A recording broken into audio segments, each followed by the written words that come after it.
31 March ভারতবর্ষের জন্য অত্যন্ত গুরুত্বপূর্ণ, কারণ এটা ফাইন্যান্সিয়াল ইয়ারের শেষ দিন। পুরো বছরের আয় ব্যয় লাভ ক্ষতির হিসাব এই দিন ক্লোজ হয়। আর এর পর থেকেই নতুন আর্থিক বছরের পরিকল্পনা মানে বাজেটিং শুরু হয়। তো প্রথমে বলি ইনকাম ট্যাক্স অ্যাক্টে এর কি অ্যাপ্লিকেশন হয়। ইনকাম ট্যাক্স অ্যাক্ট 1961 অনুযায়ী 31 মার্চ ট্যাক্স সেভিংয়ের শেষ সময়। মানে 80C 80D সহ সমস্ত রকম ডিডাকশন ক্লেম করতে হলে এই দিনের মধ্যে আপনাকে বিনিয়োগ করতে হবে। এর পরে করলে সেই বছরে আর ট্যাক্স বেনিফিট পাবেন না। 31 মার্চের ব্যাংক ব্যালেন্স আপনার ব্যালেন্স শিটে আসে। 31 মার্চের ইনভেস্টমেন্টের ফিগার আপনার ব্যালেন্স শিটে আসে। 31 মার্চের লোনের ফিগার আপনার ব্যালেন্স শিটে আসে। কাজে এই দিন আপনার ফিনান্সিয়াল হেলথের জন্য অত্যন্ত ক্রুশিয়াল। আপনার এক বছরের আর্থিক অবস্থার উন্নতি অবনতি কি হয়েছে তার ফাইনাল লেখাজোখা কিন্তু এই ডেটের ফিগারের উপরই হয়।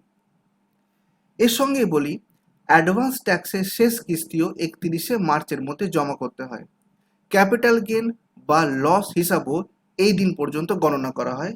ব্যবসায় প্রফিট ক্যালকুলেশন হয় এই দিনেই। Goods and service tax act অনুযায়ী জিএসটির অ্যানুয়াল টার্ন ওভার হিসাব 31 মার্চ অবধি ধরা হয়। কম্পোজিশন স্কিম নেওয়ার এলিজিবিলিটি এই তারিখে নির্ধারিত হয়।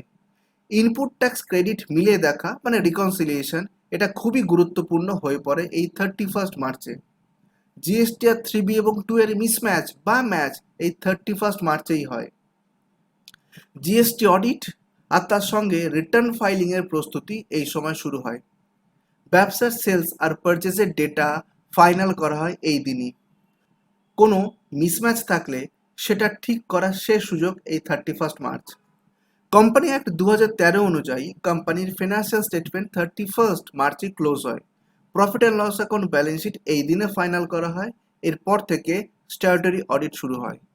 আপনারা নিশ্চয়ই জানেন ব্যাংকের ক্ষেত্রে 1 এপ্রিল ব্যাংক বন্ধ থাকে, কারণ এরপর থেকে ব্যাংকের স্ট্যাটিউটরি অডিট শুরু হয়ে যায়। কোম্পানির ডাইরেক্টর ও অডিটরদের জন্য এটা অত্যন্ত গুরুত্বপূর্ণ সময়, কারণ পুরো বছরের ফিনান্সিয়াল পারফরমেন্স এই দিনে নির্ধারিত হয়। শেয়ারহোল্ডার রিপোর্ট তৈরির ভিত্তিও এখান থেকেই তৈরি হয়। ব্যাংকিং সেক্টরে 31 মার্চ অ্যাকাউন্ট ক্লোজিং করা হয়, ইন্টারেস্ট ক্যালকুলেশন হয়, লোন স্ট্যাটাস আপডেট করা হয়, এনপিএ মানে নন পারফর্মিং অ্যাসেট ক্লাসিফিকেশন এই দিনেই করা হয়। সরকারি খরচ ও বাজেট ইউটিলাইজেশনেরও এটাই শেষ দিন। অনেক ক্ষেত্রে আনইউজড ফান্ড ল্যাপস হয়ে যায়। নতুন বাজেটের প্রস্তুতি 1 এপ্রিল থেকে শুরু হয়। মিউচুয়াল ফান্ড আর ইনভেস্টমেন্টের ক্ষেত্রে ন্যাভ ভ্যালুয়েশন অত্যন্ত গুরুত্বপূর্ণ। এই ন্যাভের ভ্যালুয়েশনও কিন্তু 31 মার্চে হয়।